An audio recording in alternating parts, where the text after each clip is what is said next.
संध्याकाळी 6च्या बातमीपत्राची सुरुवात करणार आहोत। बातमी आहे मुंबईकरांसाठी आनंदाची। अखेर मुंबईतील पाणीबाणीचं संकट हे संपलं आहे। मुंबईतील टँकर चालकांनी संप अखेर मागे घेतलाय।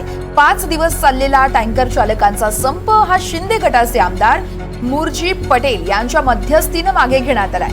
मात्र मुंबई महापालिकेच्या निर्णयाविरोधात सुप्रीम कोर्टात जाण्याचा निर्णय देखील घेण्यात आलाय।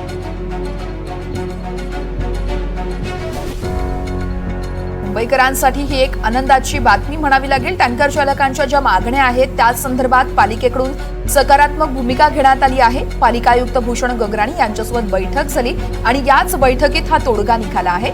आपण ग्राफिक्सच्या माध्यमातून संपूर्ण तपशील जाणून घेणार आहोत। टँकरवाल्यांचा संप मिटलाय, अटी शर्ती लागू करण्यात आल्यात। मागण्यांसाठी टँकर चालक सुप्रीम कोर्टात जाणार असल्याची अट देखील यावेळेस देण्यात आली आहे। पालिका सध्या तरी टँकर चालकांवर कुठलीही कारवाई करणार नाहीये। टँकर चालकांच्या मागण्या पालिकेनं धुडकावून लावल्यात। मागण्या मान्य झाल्या नाही तरी संप मागे घेण्याची घोषणा संघटनेकडून करण्यात आली आहे।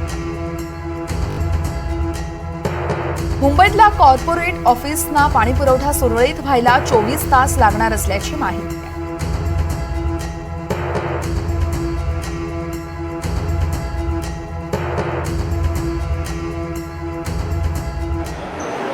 एक आमदार म्हणून असोसिएशनच्या मागे खंबीर राहण्याचं मी त्यांना आश्वासन दिलेलं आहे।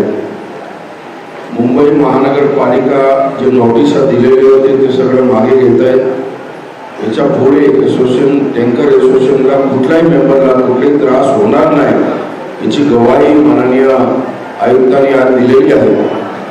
आणि ट्रॅफिकची जी समस्या आहे ते फाईन मारतात त्याच्याबद्दल 1-2 दिवसात मुंबई पोलीस कमिशनरला आम्ही सर्व जाऊन भेटणार आहे।